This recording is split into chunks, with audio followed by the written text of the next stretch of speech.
তো নমস্কার বন্ধুরা, আমি আবারও একটা নতুন রেসিপি নিয়ে আপনাদের সামনে এসেছি। আজ বানাবো শোল মাছের ঝাল তেল। তো এই রেসিপিটা খুবই সুস্বাদু একটা রেসিপি। এই রেসিপিটা জানার জন্যে ভিডিওটা প্রথম থেকে শেষ পর্যন্ত দেখবেন। দেখে যদি ভালো লাগে তাহলে ভিডিওটা একটা লাইক আর চ্যানেলটাকে প্লিজ একটা সাবস্ক্রাইব করে দেবেন। তো চলুন রেসিপিটা এবার শুরু করা যাক। কড়াটা গরম হয়ে গেছে, মাছ ভাজার জন্য তেলটা দেবো।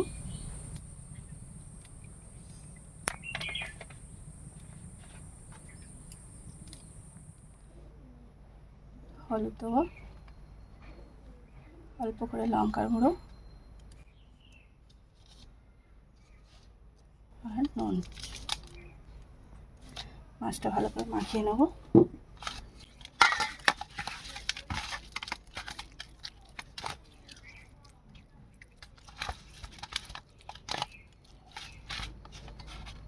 মাছে নুন হলুদ মাখানো হয়ে গেছে।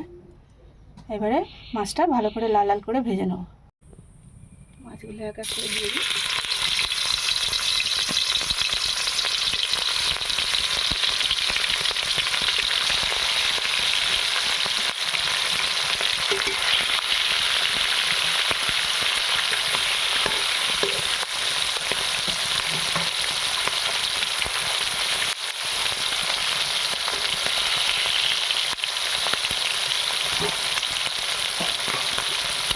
মাছগুলো ভালো করে কড়া করে ভেজে নেব।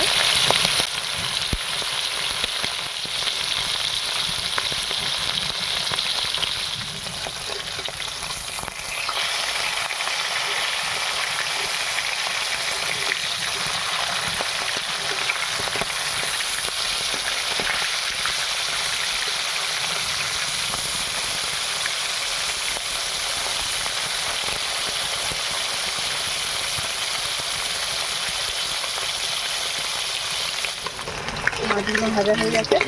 এইভাবে লাল লাল করে মাছগুলো ভেজে নিতে হবে।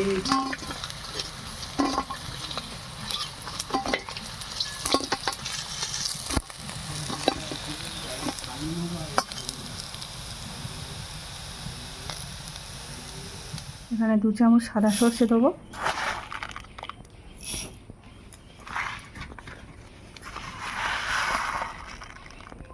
আর কালো সর্ষে 2 চামচ। এটা আমি ভালো করে পেস্ট বানিয়ে নেব। এখানে 3টে ছোটো সাইজের পেঁয়াজ কেটে নিয়েছি, তার সঙ্গে আদা আর রসুন, কয়েকটা শুকনো লঙ্কা আগে থেকে গরম জলে ভিজিয়ে রেখেছিলাম।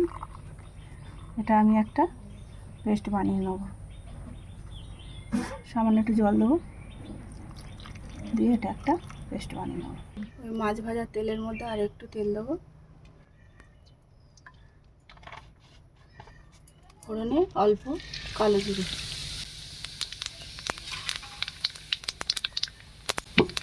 শুকনো লঙ্কা, পেঁয়াজ, আদা, রসুন যেটা পেস্ট বানিয়েছিলাম সেই পেস্টটা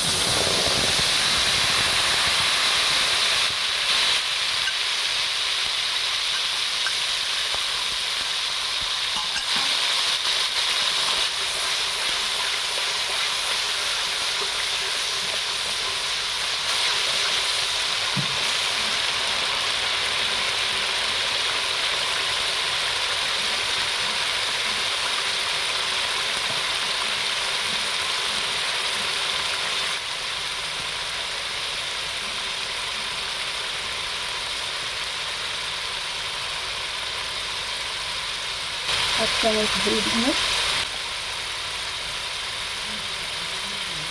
এক চামচ ধনে গুঁড়ো,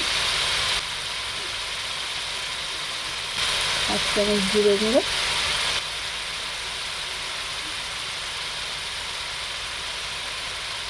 আর হাফ চামচ কাশ্মীরি লঙ্কার গুঁড়ো। এখানে আমি শুকনো লঙ্কাটা ব্যবহার করিনি গুঁড়ো। এখানে আমি শুকনো লঙ্কা পেস্ট করে দিয়েছি, তাই আমি গুঁড়ো লঙ্কাটা ব্যবহার করলাম না, শুধু কাশ্মীরি লঙ্কা গুঁড়োটা ব্যবহার করলাম।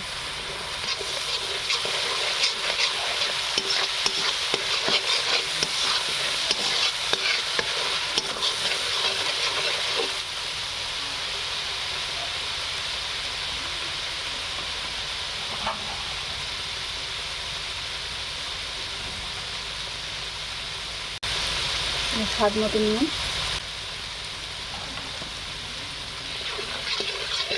এখানে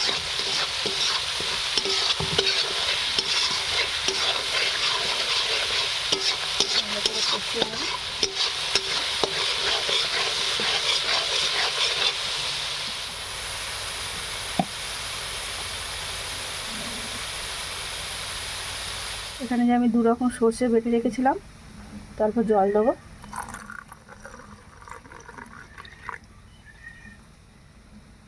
এখানে সর্ষেতে জলটা দিয়েছি কেন, এইটা শুধু জলটাই দেবো, সর্ষে যে খোসাটা সেটা তরকারিতে দেবো না। সর্ষের খোসা জলটা দিয়ে দেবো।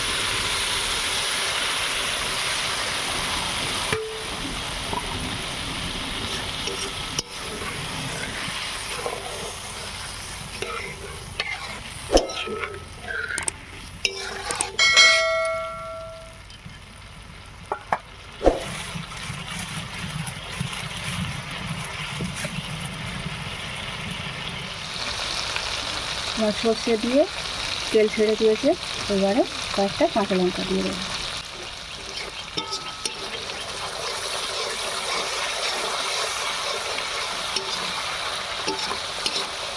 আর একটু তেল দিয়ে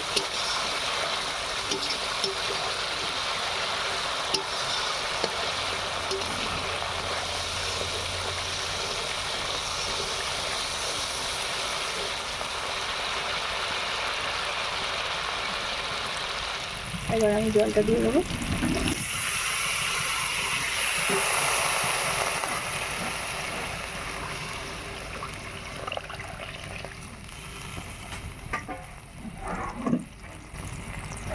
জল দেওয়ার সাথে সাথে মাছটা দিয়ে দেবো, কারণ আমার মশলা সব রেডি হয়ে আছে, মাছটা শুধু একটু নরম হওয়া দরকার, তাই আমি জল দেওয়ার সাথে সাথেই মাছটা দিয়ে দেবো।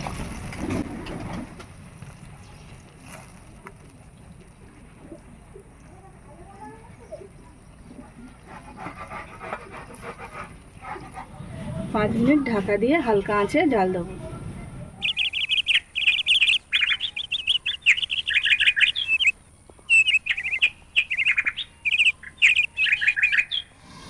তো এবার ঢাকনাটা খুলে নিলাম,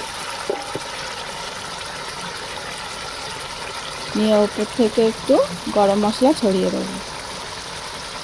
তরকারিটা এখানে হয়ে এসছে, এখানে দেখুন কত সুন্দর দেখতে লাগছে, যেমন দেখতে লাগছে এর স্বাদও তেমনি হবে, এবার বাড়িতে বানিয়ে খেয়ে দেখবেন।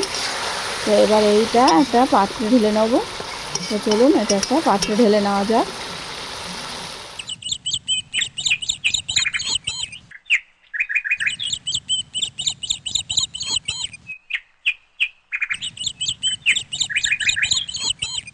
তো দেখুন বন্ধুরা, আমার শোল মাছের ঝাল তেল তৈরি হয়ে গেছে। এখানে এটা কত সুন্দর দেখতে লাগছে, এটা খুবই একটা সুস্বাদু রেসিপি। যদি আপনাদের রেসিপিটা ভালো লাগে তাহলে প্লিজ চ্যানেলটাকে একটা সাবস্ক্রাইব আর ভিডিওটাকে একটা লাইক করে দেবেন।